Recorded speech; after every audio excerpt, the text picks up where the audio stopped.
ہم پاکستانی بھی عجیب قوم ہیں.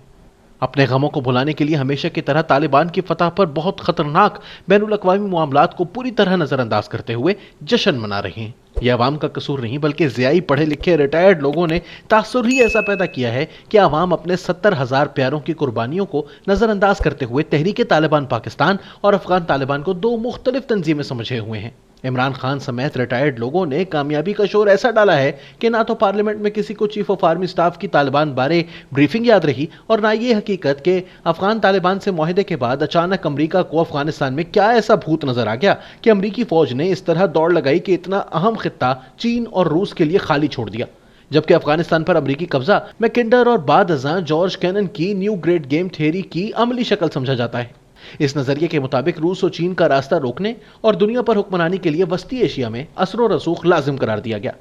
برزنسکی نے اسی نظریے کو آگے بڑھاتے ہوئے گرینڈ چیس بورڈ کا نظریہ پیش کیا.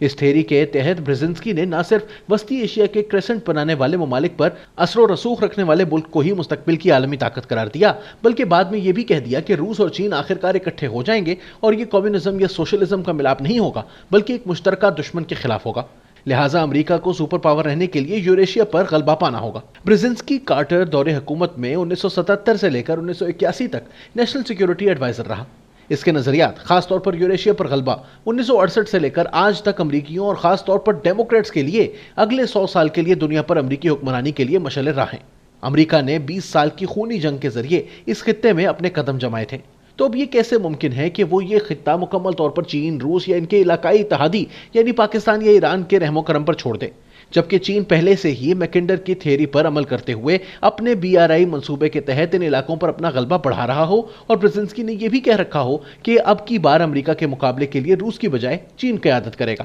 چین نے نہ صرف معیشت، ٹیکنالوجی اور BRI منصوبوں سے سبقت حاصل کی ہے بلکہ سلک روٹ کے ذریعے اپنی میری ٹائم کمزوریوں پر بھی قابو پایا ہے. سیکیورٹی کے حوالے سے امریکہ کی افغانستان میں موجودگی سے چین کو دہشت گردی سے تحفظ حاصل تھا جبکہ پیسے بھی امریکہ خرچ کر رہا تھا. لیکن اب چین کو طالبان کے ساتھ بات چیت میں 3 پہلو مد نظر رکھنا ہے. ایک تو یہ کہ اپنے آپ کو افغانستان کی خانہ جنگی سے دور رکھے، دوم افغانستان کو تجارت کی طرف مائل کرے، اور سوم یہ کہ طالبان کو اپنی اہمیت کا احساس دلاتے ہوئے چین میں عسکریت پسندوں کی آمد و رفت کو رکوائے رکھے کیونکہ چین کے 2 عدد BRI منصوبے افغانستان کے انتہائی قریب سے گزرتے ہیں اور افغانستان میں بدامنی کا براہ راست اثر ان منصوبوں اور پاکستان، تاجکستان، کرغزستان اور ازبیکستان پر آئے گا. اسی لیے چین افغانستان اور باقی خطے کی سیکیورٹی کے لیے روس کو شنگھائی تعاون تنظیم میں شراکت دار بنا چکا ہے. امریکہ چاہتا ہے کہ زرد پانیوں کی یہ طاقت افغانستان کی سرزمین پر اترے، چاہے اس کی وجہ خانہ جنگی ہو، BRI منصوبوں کی حفاظت ہو یا افغانستان کی زمین میں مدفون معدنی خزانے ہوں. لیکن کیا ایسا ممکن ہے کہ سپر پاور بھی رہنا ہو اور اس کے لیے یوریشیا پر غلبہ بھی رکھنا ہو تو افغانستان پر طالبان کو قابض ہونے دیا جائے اور پاکستان کو چین سے علیحدہ کر کے دیکھا جائے، جبکہ جنوبی ایشیا میں چین کے لیے پاکستان کو وہی مقام دیا جاتا ہو جو مشرق وسطیٰ میں امریکہ کے لیے اسرائیل کا ہو؟ حالات و واقعات بتاتے ہیں کہ معاملات اتنے سادہ نہیں جتنے ہمارے ضیاء دور میں پرورش پانے والے دانشوروں کو نظر آنے لگے ہیں. کیا یہ بات ہمیں بھول جانی چاہیے کہ امریکہ نے افغان حکومت کی اسی وقت قربانی دے دی تھی جب انہیں طالبان کے ساتھ مذاکرات میں فریق ہی نہ بنایا گیا؟